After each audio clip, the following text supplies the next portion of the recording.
Hello and welcome to Justice. I'm Judge Jeanine Pirro. Thanks for being with us tonight. There is a sacred trust between a country and its leader, between a president and the people he leads. When a leader violates that trust, the people from whom he derives his power have the inalienable right to remove him. You may agree or disagree with what I'm about to say. It's not meant to be political. Whatever the context, when you let things slide one after another, the foundation deteriorates. Even water sliding down a rock begins to wear at it and break it down. And like that rock, our very existence is in jeopardy. Barack Obama has put us in that jeopardy yet again. The latest, exchanging a man whose own platoon soldiers call a deserter, who voluntarily left his unit during combat, in itself a death-eligible crime, for 5 of the worst Taliban terrorists in Gitmo. Obama sends out Old Faithful Susan Rice to say this of Bo Bergdahl. He served the United States with honor and distinction. Really? Even the White House had to respin that. Now, Susan, isn't English your first language? Weren't you briefed on what to say? And not for nothing, don't you know that those Sunday morning talk shows are a danger zone for you? But then again, that despicable video lie got you moved up to National Security Advisor. And ironically, the reason for the trade? What we did was ensure that, as always, the United States doesn't leave a man or a woman on the battlefield. Pray tell, Susan, is it okay to leave some behind? The trade surprised even Congress. It comes with some surprise and dismay that the transfers went ahead with no consultation, totally not following the law. And that's a Democrat. Enter our president. We had a prisoner of war whose health had deteriorated, and we were deeply concerned about, and we saw an opportunity, and we seized it, and I make no apologies for that.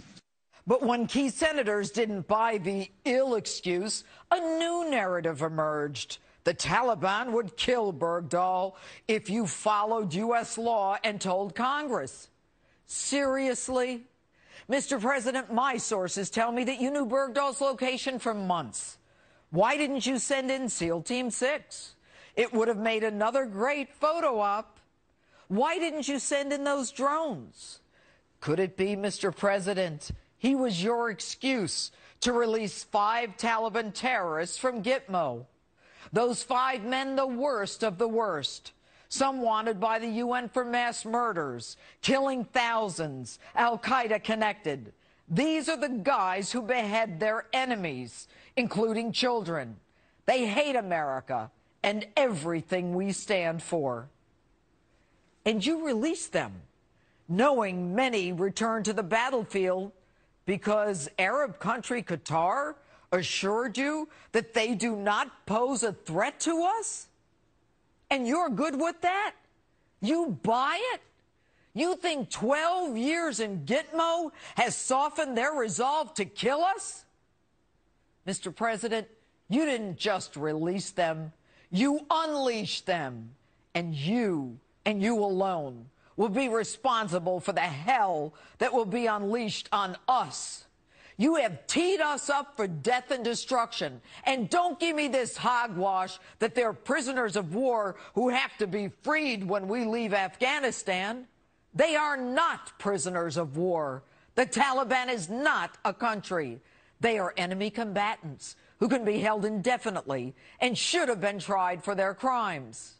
And as much as you want to take terms like Islamic extremist and jihad out of our lexicon, the war on terror is far from over. You didn't have to release them.